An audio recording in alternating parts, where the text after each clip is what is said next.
চলো স্টাডির Python video কোর্সে আপনাদের স্বাগতম। আজকের এই পর্বে আমরা ভেরিয়েবল নিয়ে আলোচনা করব। ভেরিয়েবল হলো এমন কিছু যেটির মধ্যে আমরা কোনো ডাটা স্টোর করে রাখতে পারি এবং সেই ডাটা আমরা ভেরিয়েবলের নাম দিয়ে কল করে ব্যবহার করতে পারি। আবার আমাদের প্রয়োজন মতো আমরা সেই ডাটাটিকে চেঞ্জও করতে পারি। ভেরিয়েবল লেখার জন্য প্রথমে আমরা ভেরিয়েবলের নাম লিখব। ভেরিয়েবলের নাম যে কোনো কিছুই হতে পারে, কিন্তু মাথায় রাখতে হবে যে ভেরিয়েবলের নামের মধ্যে কোনো হোয়াইট স্পেস অর্থাৎ স্পেস দেওয়া যাবে না এবং এর নামের মধ্যে শুধু সবগুলো বড় হাতের এবং ছোট হাতের লেটার 0 থেকে 9 এবং আন্ডারস্কোর এগুলোই ব্যবহার করা যাবে। এই জিনিসগুলো আমি কমেন্ট করে রাখছি। কমেন্ট হলো এমন একটি লাইন যেটি প্রোগ্রামে থাকে কিন্তু প্রোগ্রামের সাথে এক্সিকিউট হয় না। পাইথনে কমেন্ট করা লাগে হ্যাশ চিহ্ন দিয়ে। তো এখানে আমরা লিখে দিলাম হ্যাশ চিহ্ন দিয়ে ভেরিয়েবল নেম এ থেকে জেড পর্যন্ত হবে এবং ছোট হাতের এ থেকে জেড পর্যন্ত যে কোনো অক্ষর দেওয়া যাবে এবং 1 থেকে 9 পর্যন্ত সবগুলো সংখ্যা ভেরিয়েবলের নামের মধ্যে দেওয়া যাবে। কিন্তু উল্লেখ্য যে ভেরিয়েবলের নামের শুরুতে কোনো সংখ্যা দেওয়া যাবে না। আমরা ভেরিয়েবলের নাম দিলাম, এখন আমাদের ভেরিয়েবলের ভিতরে একটি ভ্যালু অ্যাসাইন করতে হবে।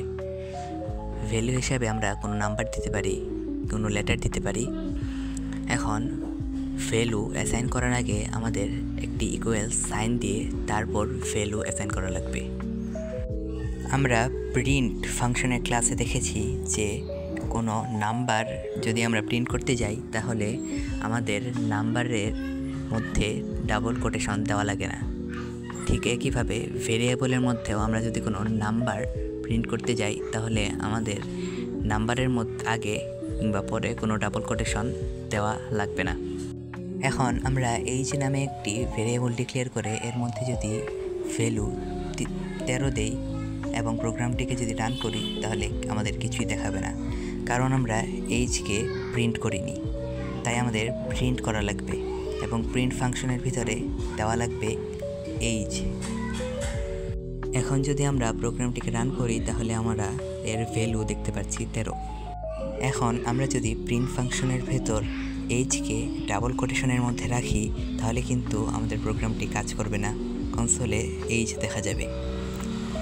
আমাদের অবশ্যই ভেরিয়েবলের নাম প্রিন্ট করার সময় ভেরিয়েবলের নামকে ডাবল কোটেশনের বাহিরে লেখা লাগবে।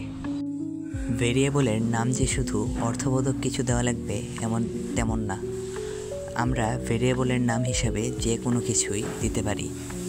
এখন আমরা যদি কোনো স্ট্রিং ভেরিয়েবলের মধ্যে স্টোর করে রাখতে চাই তাহলে সেই স্ট্রিংটিকে আমাদের ডাবল কোটেশনের ভিতরে রাখতে হবে।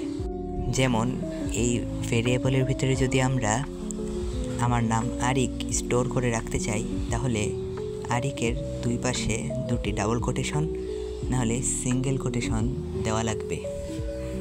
এখন ভেরিয়েবলের নামের মধ্যে যে শুধু ফার্স্ট নেম কিংবা নেমই দেওয়া লাগবে তা নয়, এ পি কিংবা যে কোনো কিছুই আমরা দিতে পারি। তো এখানে আমি দিয়ে দিলাম। এখন যদি আমরা প্রিন্ট করি AMI আমিকে তাহলে আমরা দেখতে পাবো কনসোলে আরিক প্রিন্ট করেছে।